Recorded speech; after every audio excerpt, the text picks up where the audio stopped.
Vegetarian lovers కోసం అదిరిపోయే పన్నీర్ దమ్ బిర్యానీ. ఈ బిర్యానీ నాన్ వెజ్ కి ఏమాత్రం తీసిపోదు, అంత అద్భుతంగా ఉంటుంది. ఈ విధంగా మీరు వండారు అంటే మీరు పన్నీర్ బిర్యానీలో మాస్టర్ అయినట్టే, అంత పర్ఫెక్ట్ గా వస్తుంది. అకేషన్ ఏదైనా ఈ పన్నీర్ బిర్యానీనే చేస్తారింకా. రెసిపీ చూసేద్దామా? క్వాంటిటీకి తగ్గట్టు పన్నీర్ని తీసుకుని క్యూబ్స్ కింద కట్ చేసి బటర్తో కానీ ఆయిల్తో గానీ 2 సైడ్స్ బాగా కలర్ వచ్చేలాగా ఫ్రై చేసి పక్కకి తీసుకోవాలి. మ్యారినేట్ కోసం కొంచెం పసుపు, కొంచెం ఉప్పు, కొంచెం కారంని, లైట్గా గరం మసాలా, 3 స్పూన్స్ కర్డ్ వేసి బాగా ముక్కకి పట్టేలాగా కలుపుకొని 5 మినిట్స్ పక్కన పెట్టుకోవాలి.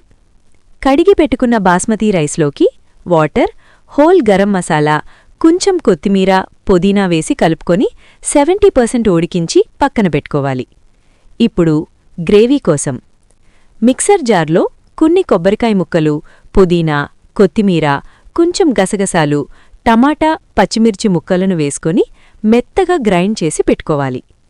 బిర్యానీ కడాయిలో ఆయిల్ వేసుకొని బిర్యానీ స్పైసెస్ వేసుకొని ఉల్లిపాయలు, పచ్చిమిరపకాయలు, టమాటాలు వేసి కొద్దిగా కొత్తిమీర, పుదీనా వేసి బాగా కలుపుకోవాలి. కొంచెం మగ్గాక అల్లం వెల్లుల్లి పేస్ట్ వేసి కలుపుకొని మగ్గించాలి.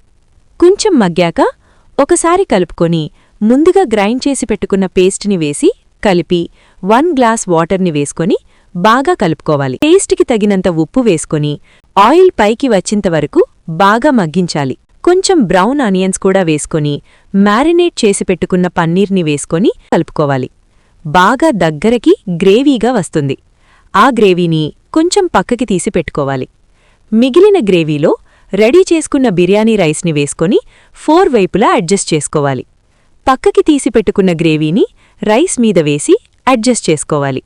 బ్రౌన్ ఆనియన్స్ని స్ప్రింకిల్ చేసుకోవాలి. ఒక లెమన్ని పిండుకొని క్యాప్ క్లోజ్ చేసి 20% లో ఫ్లేమ్లో పెట్టి దమ్ పెట్టుకోవాలి. పర్ఫెక్ట్ స్ట్రక్చర్తో పన్నీర్ దమ్ బిర్యానీ రెడీ అవుతుంది. ఇంటికి చుట్టాలు వచ్చినప్పుడు ఈ విధంగా కాన్ఫిడెన్స్గా చేసి పెట్టండి, పర్ఫెక్ట్గా సెట్ అవుతుంది.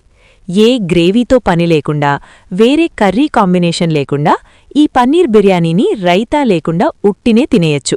అంత కమ్మగా, రుచిగా ఉంటుంది. ఎడిటింగ్ చేస్తున్నప్పుడే నాకు నోరు ఊరిపోతోంది.